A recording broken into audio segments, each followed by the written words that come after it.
Welcome to Psychology of Pilgrimage. In this episode, I am joined by Greg Valloch, who is a graduate of Norwich University, a former U.S. Army armor officer, and the author of The Great War Through a Doughboy's Eyes. Good morning, Greg. Thank you so much for joining me on Psychology of Pilgrimage. It's a real privilege to be able to speak with you about your book, The Great War Through a Doughboy's Eyes, which is about your grandfather, who at the time of the war was Corporal Howard P. Claypoole. You have put together his story. You've done a lot of research into your own family history, and I'm really looking forward to talking with you about that this morning. Thank you. So I thought we could start. I know you have a plethora of artifacts that are surrounding you. And so it would be helpful to see what you brought and to hear a bit about whatever you'd like to show us. Let's see where to start. Well, in this little pouch right here, my grandfather was kind of a gambler, and I actually have his dice that are over 100 years old that he used when he played dice on the ship or when he was deployed, in France.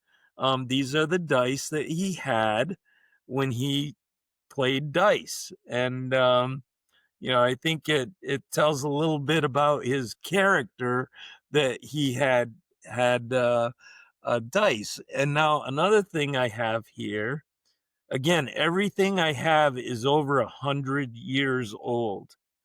Now these playing cards came in this case with a snap on it.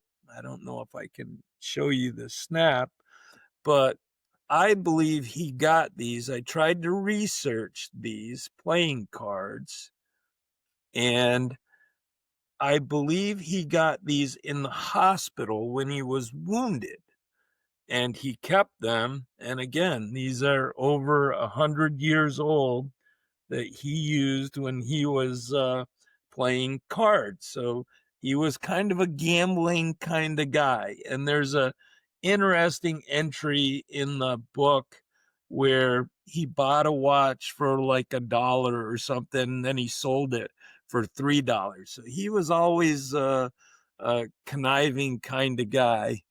And another thing I have right here is he was not married when he was over there. So this is a very, very tiny French English dictionary that he had kept on him. And I don't even know if you can even see. Yeah, it's very, very tiny. Very tiny. This is like maybe 2 inches by 1.5 inches, if that. So Are there any words that he underlined or marked up in there? I cannot tell. But I know from some of the entries in the book that he must have used it because he says he's gone to see some mademoiselles. So I know he probably made very good use of it. Another thing I have that people may or may not realize is, so these were my dog tags. This is the dog tag of present day military, basically. Name, rank, your blood type, and your religion on it. Well, in World War I, these were dog tags, and I have 2 here because one, I'm trying to figure out where the camera is. All right, so let me see. Is this the way I want to hold it? I'm struggling here. I could see it pretty well when you first held it up. I think it needs to go, let's see, 90 degree. There you go. Yes, I can see it now.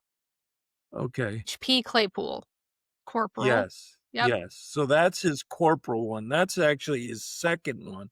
This one might be a little bit harder to see, but this one says PVT on it. Okay, I can see that. Yeah, So underneath the whole. I have his dog tags that he had from the war. And I think those are pretty interesting. Um, there's pictures in the book, but I don't think you know, they do justice. So I don't know. This is my grandfather. And this is at the camp in Washington, D.C. that he was at. He does look a bit mischievous. Yes, yes. And that to me, in his diary, he got shot. And actually, it's not clear if he got shot or he got shrapnel in like his hip, but he was hurt pretty bad because they did surgery on him, and he was out of action for 2 or 3 months. And what I find amazing is that he didn't go back to the States. And it's like, if you watch Band of Brothers, all those guys that went to the hospital, some of them just left, and hitchhiked back to their unit because they wanted to be with their friends, their foxhole mates, their buddies.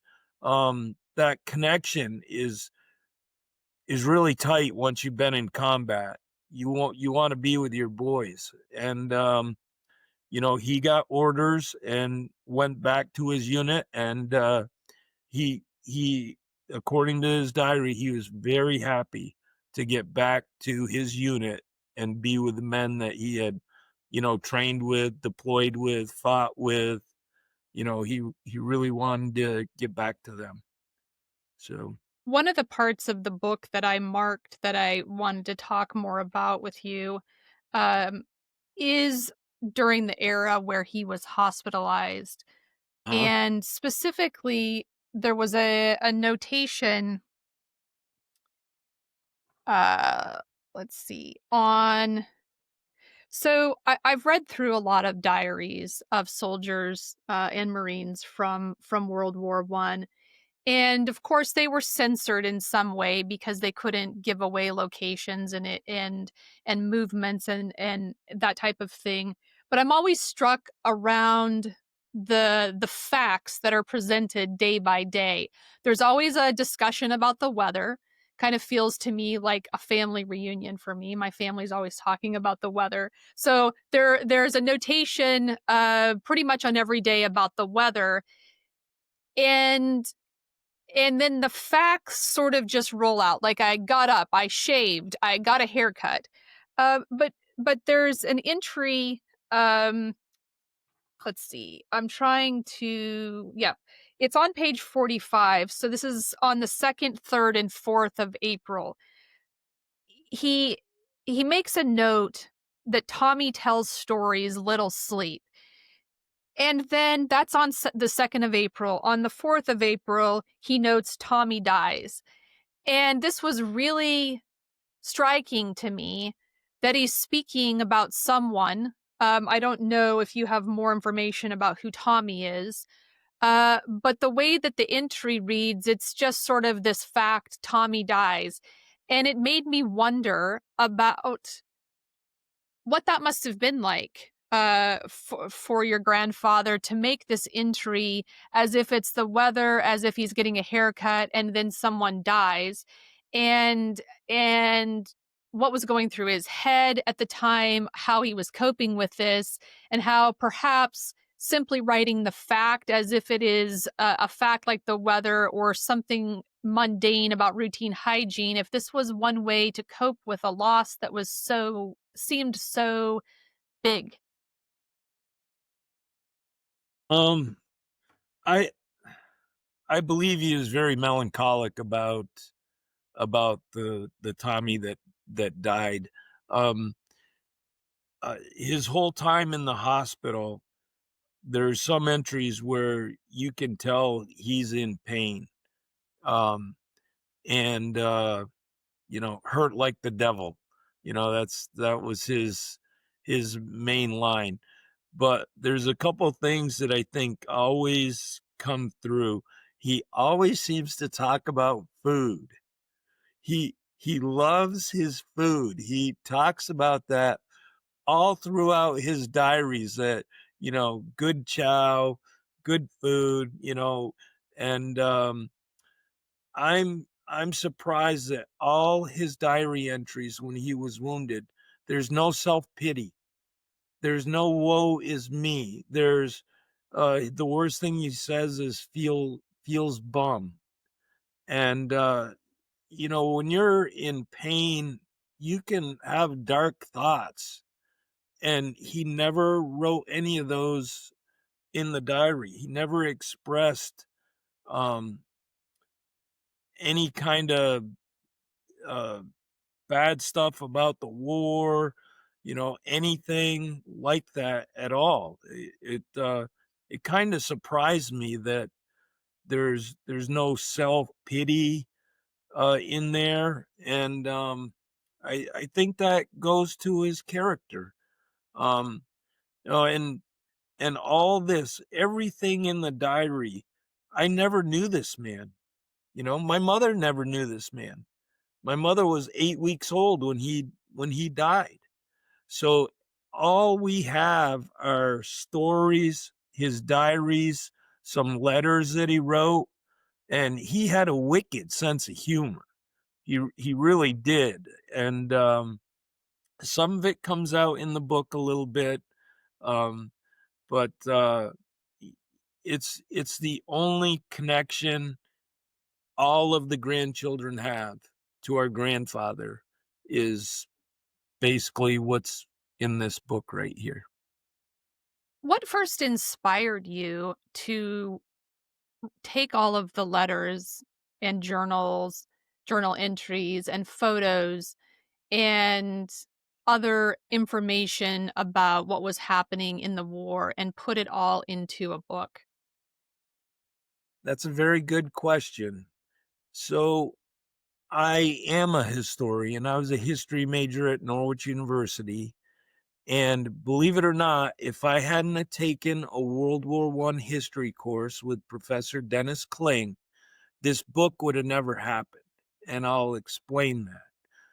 So he's teaching this World War I history course, and he was absolutely fantastic. He played music to us from the beginning of the war. And it's all, we're going to fight the Germans, it's all happy, happy stuff. And then at the end of the war, they're all dark and satirical and just, you know, uh, so dark about the killing and how awful war really was. Um, and he would have newspaper pages from British newspapers, and there's pages of there's little blurbs in the paper from in memory of Lieutenant John Smith, but there's thousands of these in these newspapers. um and it just the casualties and the death and destruction in that war was absolutely incredible at the time. And probably 50% of it was from disease and starvation. But back to the book. So i I knew my grandmother had the diaries, and so I thought it would be a good idea to transcribe the diaries for this history class, because I was supposed to write a 15-page research paper. And I'm like, well, I'll just transcribe the diaries instead and put some other information in there. So I should have wrote a 15-page research paper, because that the paper I wrote ended up being like 37 pages. And I can't tell you how many hours I spent with a magnifying glass trying to read the diaries and figure out everything that he wrote, because the diaries were extremely tiny. And so I transcribed it, and the last page of the book itself is, the grade that I got from Professor Kling. All right. And his words of wisdom that he provided to me. But so I had that paper. Well, this is the heartbreaking part of this whole story, is somewhere between Fort Hood and moving to Florida, the diaries disappeared. I do not have the diaries. So all I have was what I transcribed in this paper. And then I wrote another paper too that kind of followed on from that. And what I did was I merged those two papers together, and then I used all the other material that I have and a book that was on the history of the 6 engineers to put this book together. So if I hadn't have written that paper, I would have lost everything as far as my grandfather's legacy goes and his diaries from the Great War. So I look back on it, and I don't know if it was providence or what, but I have torn my house apart several times trying to find those diaries, and I've never been able to find them, which is, it breaks my heart. But I have a lot of other stuff from, that I have of his, and that's pretty cool. That my grandmother, when my grandfather died, my grandmother took his uniforms from the war out back and she burned them all. And thank goodness she didn't take all of his documents that he had and throw them on the fire too, because that's where I got a lot of the information. He was the company clerk at the end of the war, and there's a very poignant entry right at the end of the war where he talks about, does he deserve to be the company clerk? And it's like when 1/3 of his company was killed in action. So I'm very fortunate that I have um, a lot of stuff. And I have his thing right here, my folder with, and maybe you can see this better. Um, so can you see his penmanship? Yes. Okay, It's beautiful penmanship. yes. So I think this might have been why he was picked as a company clerk too, is that he could write. But this is the backside of it. And let me see here. You all, just a card, a little line to let you know I'm feeling fine. I'm keeping regular hours at night and have a splendid appetite. Howard P. Claypoole, Company B, 6 engineers, APO number 740, American Expeditionary Forces. And that was he wrote that card in Ochtendung, Germany, February 2nd of 1919. So those are in the book, but they might be hard to read, and I thought you might be able to see it better Yeah, through thank you for the sharing. camera. He sounds like a bit of a poet as well, in addition to having nice penmanship. So, what was it like for you to take this journey into the life of a man that you didn't know, but probably had influenced your family in many ways that you experienced as a child and even as an adult, but never met the man? all the stories I heard as a kid were just anecdotal, and that my grandmother really loved him, and she never remarried. You know, there was men that wanted to, one man in particular that wanted to marry her, but she never remarried. Um, I regret that the two oldest children, my Uncle Dave and my Aunt Jane, who have both passed away, that I didn't ask them about their father, because they were like 13 and 12 when he passed away. And you know, when you're young, you don't think of things like that. You think of them now, but you know, I wish I had asked Uncle Dave, hey, you know, what was Grandpa Howard like? You know, can you tell me some stories about Grandpa Howard? You know, and uh, what's kind of wild was that he joined the army right at the end of World War II, and he actually went from the same ports of embarkation and debarkation, um, from New Jersey to Le Havre, France. He was on a ship. So my Uncle Dave at the end of the war. So you've talked about being impressed in some way by your grandfather's kind of spirit and the way that he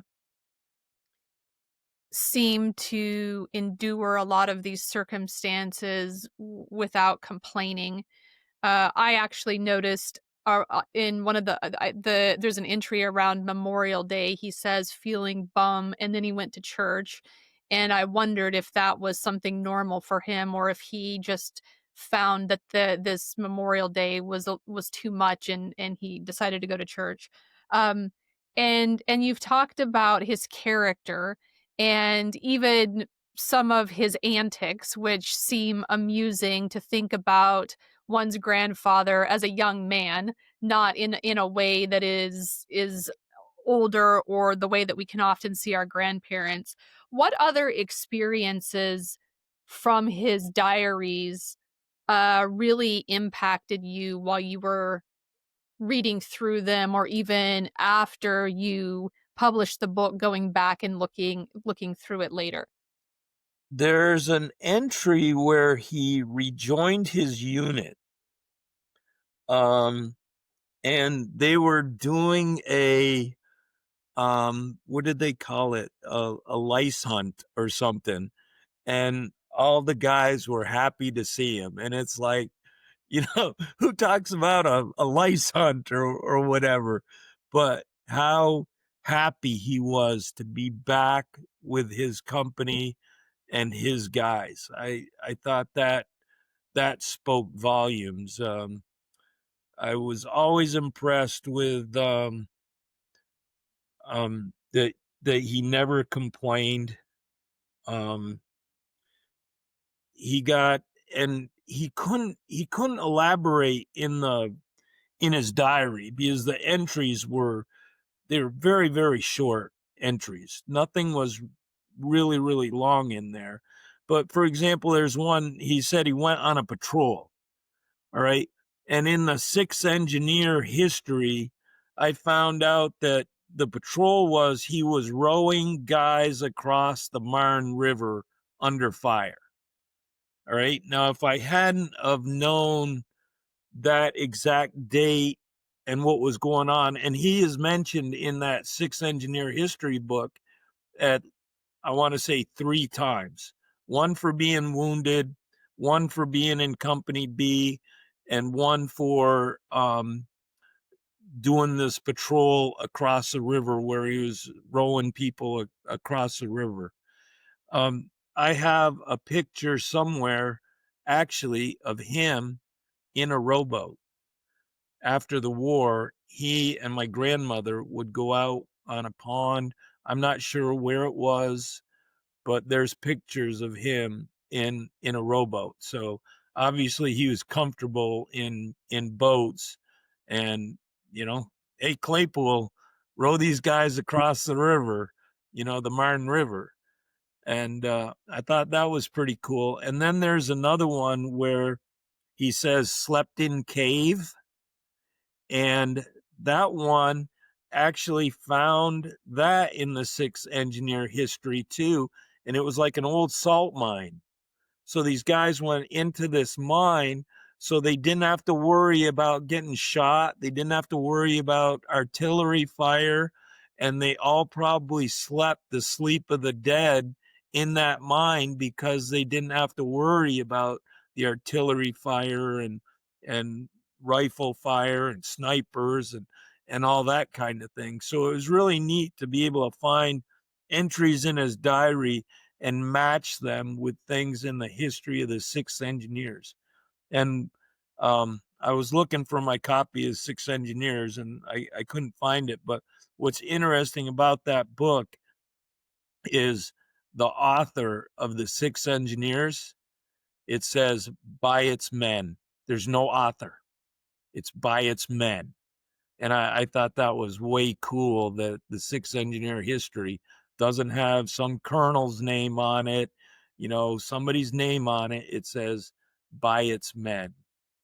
That was pretty neat. It is. And it seems like this theme of being close to one's men or part of this community or being with friends really resonates with you, which prompts me to wonder if your grandfather, and it sounds like your uncle also had a wartime experience in World War II. Did these experiences and family stories lead to your own military experience? I mean, was that one of the driving factors for you having a military career? Both my grandfathers on my mother and father's side served in the army. One what my grandfather on my mother's side, Howard, was older and he served in World War One. My grandfather on my father's side, he served in the army in Hawaii in like the late 30s. Um, my father was in the army. My stepfather was in the army, and um, I think I always leaned toward that. And then I was not the best student in high school. I had a teacher berate me and call me Mr. 30%. Um, but my guidance counselor was a Norwich University graduate and had served in the Army. And he took me up to Norwich University. And I'm not a smart man, but I was smart enough to understand that if I'd have gone to the University of Vermont, I would have made John Belushi look like a saint in Animal House. Okay. So I knew I needed the discipline that Norwich would provide. So I went to Norwich University and I knew that I wanted to go into the Army, get commissioned in the Army, and serve in the Army. And my original intention was to serve 20 years active duty in the Army. That didn't quite work out, but I ended up serving 10 years active, 20 years in the reserve. And, I reached the rank of colonel, which was kind of a shock to me. But I would say it runs in my family. My son didn't want anything to do with it, but you know, so a little side note to that was my guidance counselor was a man named James Woolnick, and I get stationed. My first assignment is in Baumholder, Germany, and I'm there for a while. And I walk down the hall, and there's photos on the wall, and there's a picture of him on the wall. He had been in the exact same company that I was in, Bravo Company 268 Armor in Baumholder, Germany. And his name and picture were on the wall in that same building that he had walked down those halls of that building before. So it's kind of cool. Wow, that's pretty. pretty intense and seems in some way like it's a sign kind of telling you, indicating that you are on the right path. Well, he definitely that was the only college visit I did when I was in high school, was to Norwich University, and I think he knew that I needed that discipline, and fortunately, I knew I needed that discipline too. And he was a great teacher. He was a history teacher too before he was a guidance counselor, and so I I always used to get like I said, I was not the best student, and my grades would go B, B, exam A, B, B, final exam A, final grade B, because I wouldn't do the homework, and I'd read the history book the first week of class. I'd read the entire history book. So, um, but great memories of him, and I am so glad that he took me up to Norwich University when I was a senior. How did writing the book then connect you to your Norwich experience, but also s- Norwich experience, your guidance counselor, but also to your own family history? Um, so my grandmother had 3 children and there was 10 grandchildren. So one has passed away. So none of the grandchildren really knew our grandfather at all, just from stories. So every single grandchild has a copy of this book. So every single grandchild has a link to their grandfather and can through that book get a feeling of the kind of man he was, and his character, his impish side, and I think that is probably the most important thing to me out of this book, is that the grandchildren know a little bit about their grandfather, that he volunteered. He was a volunteer. He joined the army. He went to war. He got shot. Um, he got wounded pretty badly, and came home. And this is the thing that impresses me the most out of a lot of these World War One veterans. They just took all those experiences, put them in a little lockbox in the back of their mind, and just wanted to forget about it. They did not want to think about it. You know, a much different kind of uh, handling mentally of the horror of war than today's generation. Not saying that it's better or worse one way or the other, but I think it was from that time period, that's what they did. Is they came home, they got married. you know you, I have not heard of excessive drinking, depression, those kind of things from my grandfather. No stories of that at all about him at all. Um so to me, that's one of the things I take away from that, is how he was able to move on after the war, and a lot of his uh people from his company, they all moved on, built lives, and kind of just forgot about the war. And one thing that supports that is, how many of these veterans from World War One have Purple Hearts? Okay, because the Purple Heart wasn't established until the 200th anniversary of George Washington's birth by General Douglas MacArthur. All right. So in World War One, the only thing you got was a wound chevron. That was it. The Purple Heart wasn't established until 1932. So if you were in World War One, you had to apply for a Purple Heart. How many of those soldiers did that? They didn't care about that. They just wanted to forget that. The only reason I have a Purple Heart for my grandfather is because I submitted the paperwork for it. He didn't. He didn't care about that. That was, he's raising 3 children or 2 children, and running a general store, and he's happily married, and was well respected in his community in Heartland, Vermont. And that was his life. The Army was just, that's in a lockbox somewhere. And I find that fascinating that didn't matter to him. Wonder do you know if he was a member of the American Legion? I believe he was. In the book, there's a copy of his obituary,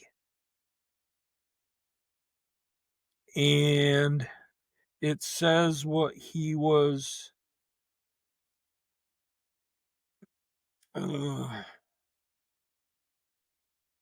The Heartland Post number 48, American Legion and Auxiliary Unit, attended in a body, and at the grave a salute was given by the firing squad. It was planned for taps to be played. However, the young man's trumpet froze for the ceremony. He was unable to play. So he was a member of the Masonic Lodge in Windsor and of the American Legion Post number 48 of Heartland.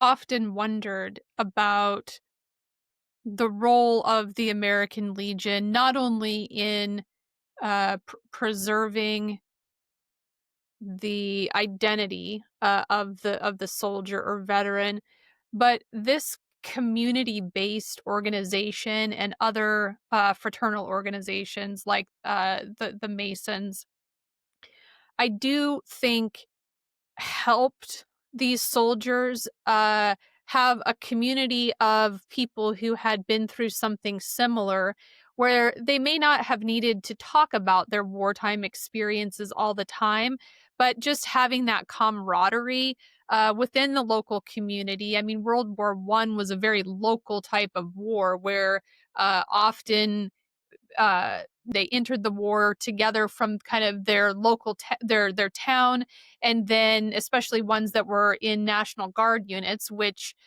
many were, then they returned to the same town together, and so they've had this experience with their neighbor down the street or kids they grew up with, and then they're coming back and they join the American Legion post and continue to have that camaraderie and friendship and community, and their families are often socializing together. And I do wonder about this whole concept and how it helped uh veterans process the war. It certainly helped them make meaning of the war, because then they're part of an American Legion post, and the entry point for that is being a veteran. So the whole society sort of builds up around this wartime set of experiences, but also the identity around being a veteran, which seems helpful from a psychological standpoint and a social standpoint, that there is this bubble, this community bubble that follows the veterans of World War One and often World War Two also, but we'll just keep it to World War One, that helps them live and thrive in a community without actually having to talk all the time about their wartime experiences, because it's shared. You don't hear about that community. They probably all helped each other. They all probably lended a hand here and there when one of them was in need. So I'm a member of the American Legion in Destin, Florida here, and it's kind of a this is a little off point, but it's kind of a travesty that a lot of the Vietnam veterans did not join the American Legion. That there's a huge group that they were kind of shunned a little bit from the Legion. They weren't welcomed with open arms. So a lot of times at a Legion, there's a gap where there's not many Vietnam vets, but it is a service organization, where they help one another. They have meetings, once a month, and it's like, hey, veteran Smith is in the hospital. Can people stop by, say hello? You know, and his wife might need some help with this. Those kind of things. Those kind of things you don't see, but they're happening all the time in a Legion. It's a fraternity, and it's a brotherhood, and they're there to help and support one another. And I'm speaking anecdotally because I couldn't talk to my grandfather and ask him about his experiences, but that's kind of what I see in Legions, from when I was a kid. My dad was in the Legion, and they have their things that they support: the boys state, girls state, American Legion baseball. Here it's the Tuskegee Airmen uh, uh, Veterans Home in Alabama. So anecdotally, I believe there was a lot of fraternal stuff going on in the Legion, and the Legion was did the volley for my grandfather's funeral. So um, it's a great organization that its constitution and bylaws are to support the Constitution of the United States of America. And that's what these guys did when they went off to war. Do you know if your grandfather was part of the 1927 American Legion pilgrimage to France? I do not believe he was, because I think he was married in 26. I don't think that was at the top of his Probably not. list. And at one point, my grandmother and he were running that general store, the Evans and Evans General Store in Heartland. So I think he was a pretty busy guy, between being married, maybe having a child by then. No, but he did go to that New York City thing in 1939, that third division reunion at I believe it was the Roosevelt Hotel. And I had to look up the Roosevelt Hotel, and it in the time, I guess it was one of the grandest hotels in New York City, and it's no longer there. So, but there's pictures of him at that reunion. Um, I believe I have some here.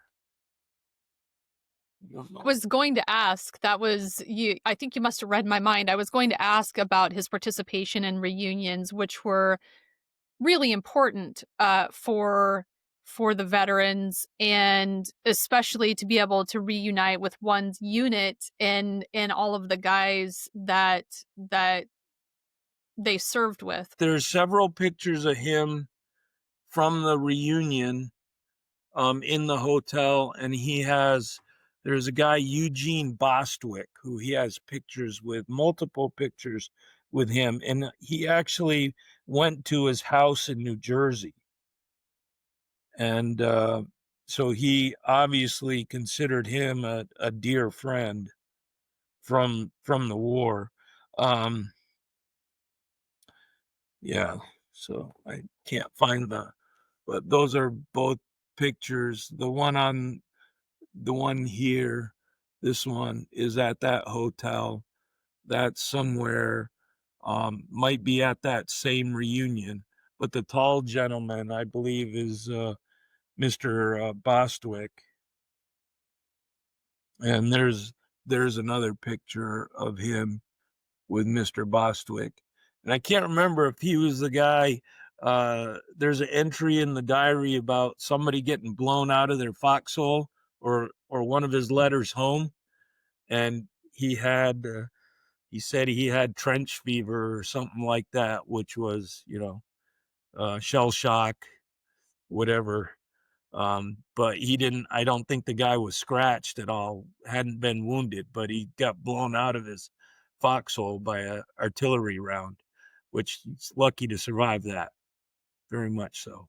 Do you know if the reunion in New York City was there a focus on dedicating a memorial or anything during this reunion? I do not have much information on that, just that my grandmother went with him, which was kind of surprising to me that my grandmother went with him.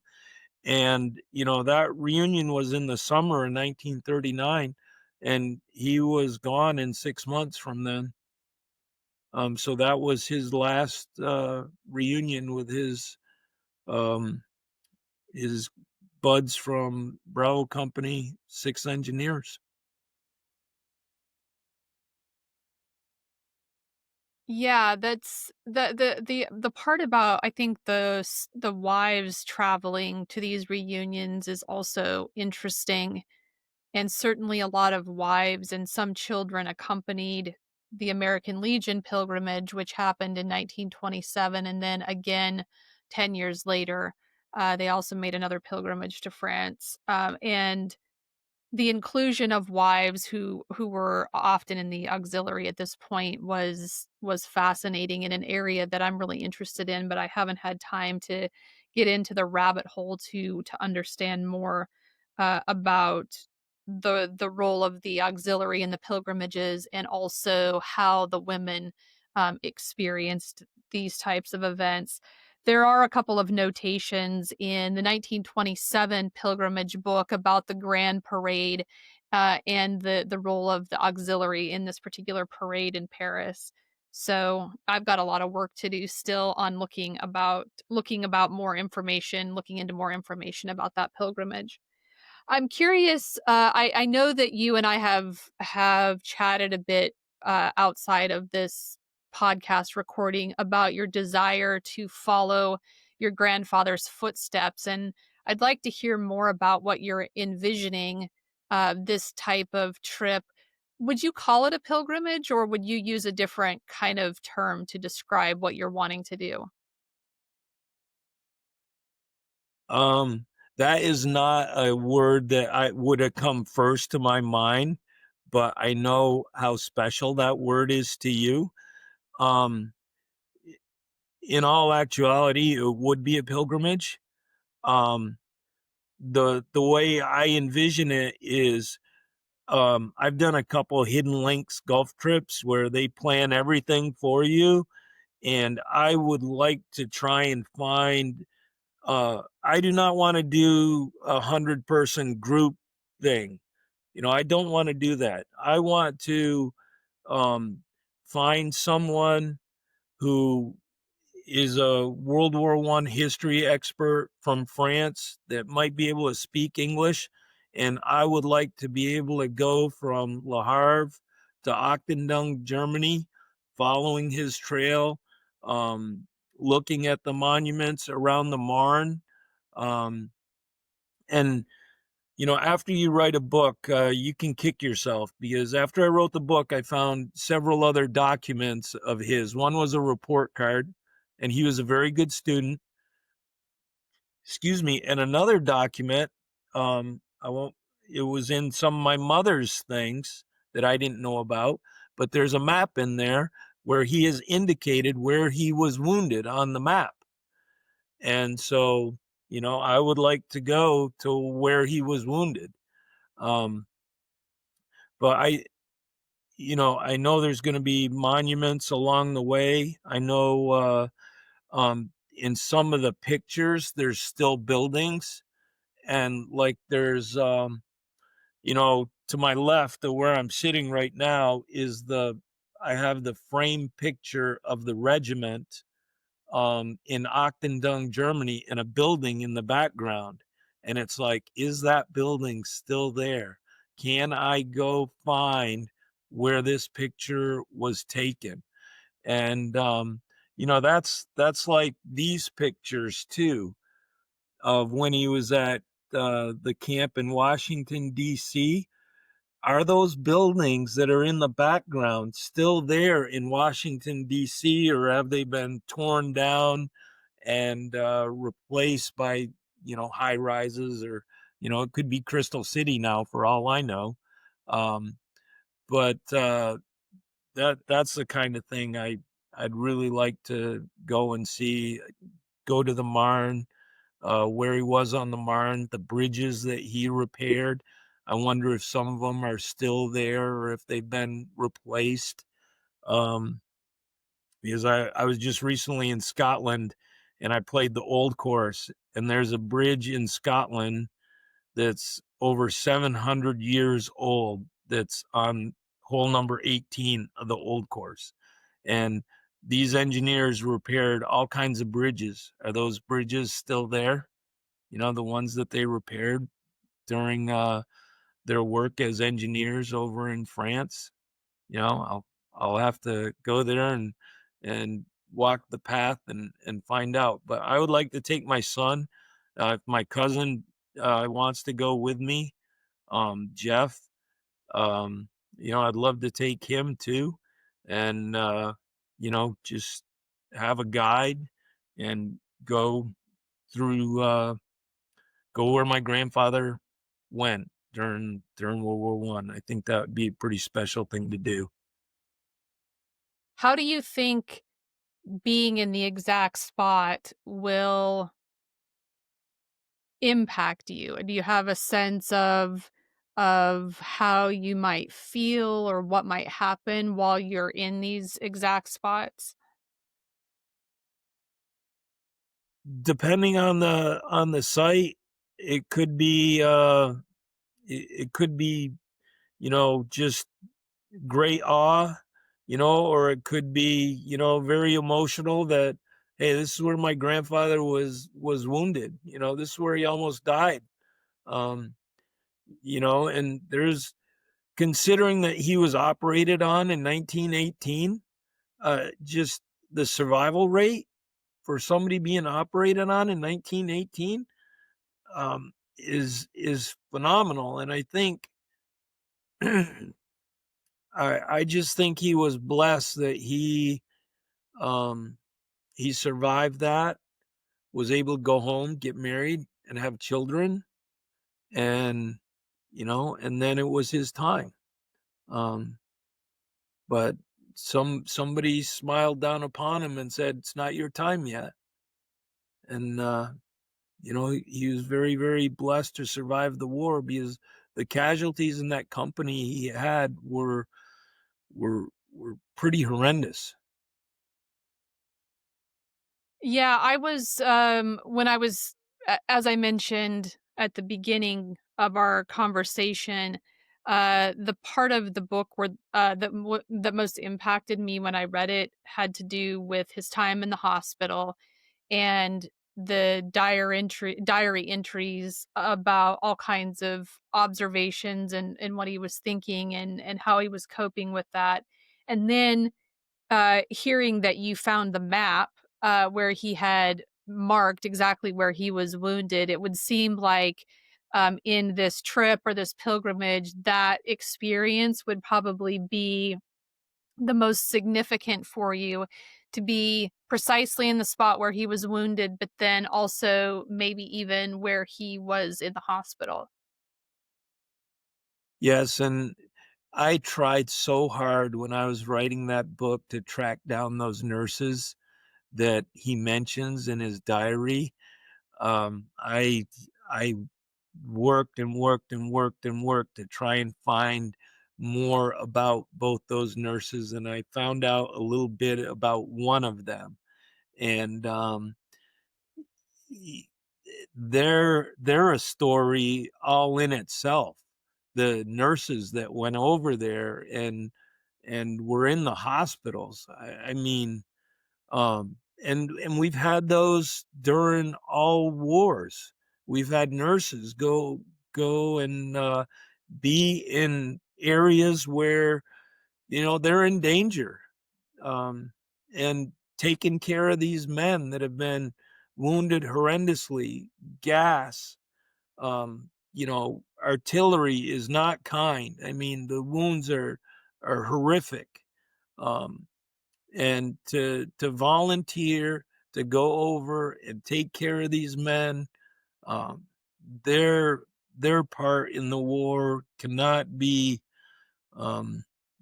forgotten. Or I really wanted to put as much about the nurses as I could, because um, they helped him recover. They helped him get back to his unit. And I just really enjoyed trying to research the nurses that were mentioned in the book and in his diary. And he was in a Canadian hospital, right? Yes. Yeah. I just He wanted to was go in back. several. He was like in 3 different hospitals. Yeah, I was going to go back, and I think I've taken my spot out here. Oh, the 3rd Canadian General Hospital is the Oh, first place that he went. And I appreciate what you've said about this particular hospital and how it was staffed by members from McGill University. yes, and that's where the gentleman who wrote In Flanders Fields, um, um, I can't remember his name. I I love that poem, but um, yeah, I just 14 May, X-ray taken, go see eye doctor. He gives me cigarette, good fellow. Yeah, I mean, that just popped up to me. Um,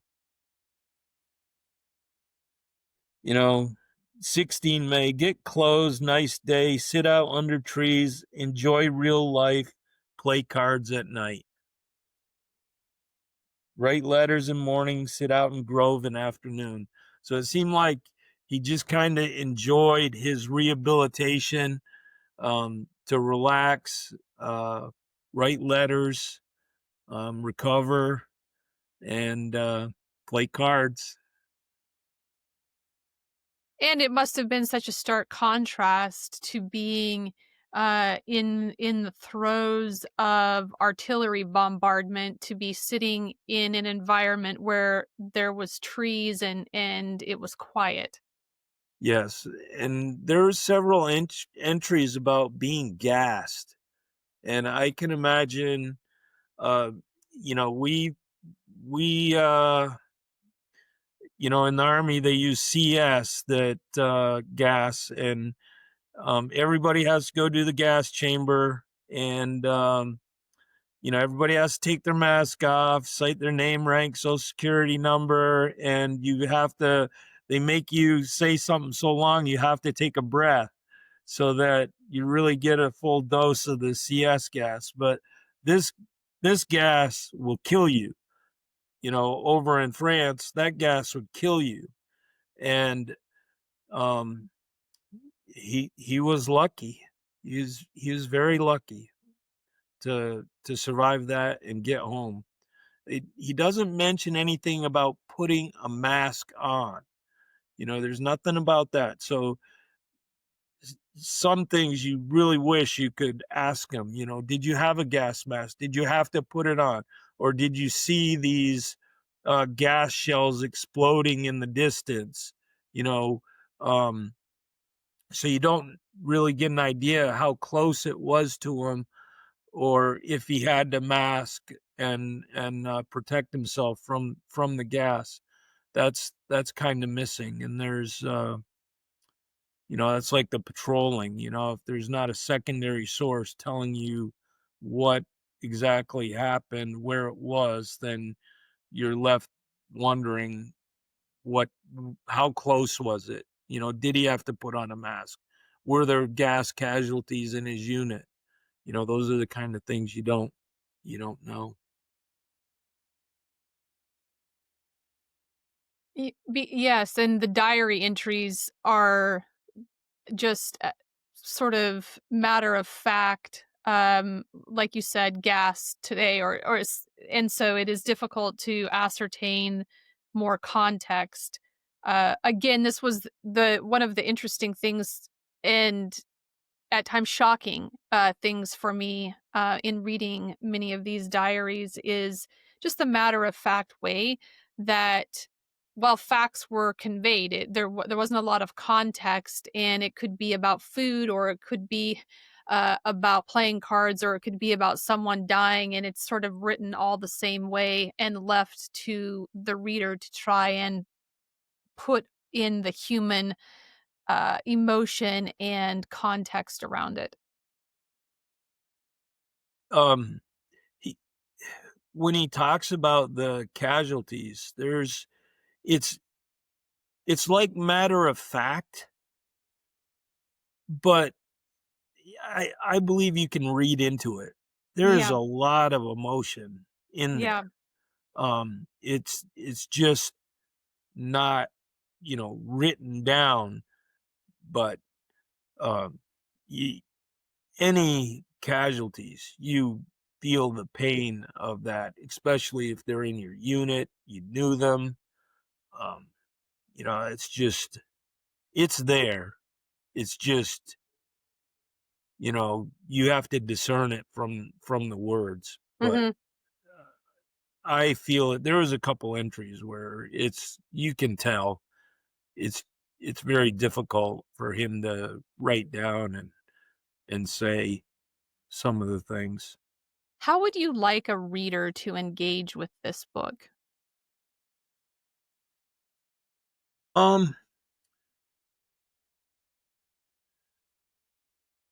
I believe it is a very, very good firsthand account of just a regular soldier serving in the AEF during World War One. He was not a general. He was not a company commander. He was just an engineer. And what's clear about the engineers in World War One, and it's true today, but it's a lot different. Um, in that they were engineers, but their second task was as infantrymen, and they got thrown into the breach in the German Spring Offensive in 1918. They weren't acting as engineers; they were acting as infantrymen to fill in the gap to keep the Germans from crossing the Marne River. And that's how the Third Division got the motto "Rock of the Marne," is from their stand at the Marne River. But it, I just think it's a very, very good account of what he went through from the time he enlisted until the time he came home. And his last diary entry is something about got my glad papers, going home. That's it. That's all he said. There's never any super emotion in anything he writes. It's very matter of fact. Uh, but that had to be a pretty special day when he got his glad papers and got to go home. Um, so that's what I think. It's really good description of what it was like just to be a soldier uh, in an engineer company during World War One. Appreciate the time and effort that you put into this book. Tracking down family records is challenging for anyone. And not only did you do that, you also added a lot of context about the war and stories like you've just mentioned about the nurses. And so I think it's a really beautiful tribute to your grandfather, and also a contribution for the rest of us to be able to peer into the life of Howard P. Claypoole for a period of time that we've collectively sort of lost track of in terms of how we remember the events of the 20th century. Oftentimes, the Great War is not something that we are focused on. And so, thank you for writing the book, and thank you for taking the time to share about the book and about your family history and about your process for writing the book and what it means to you. Thank you very much. I'm honored to be on your podcast.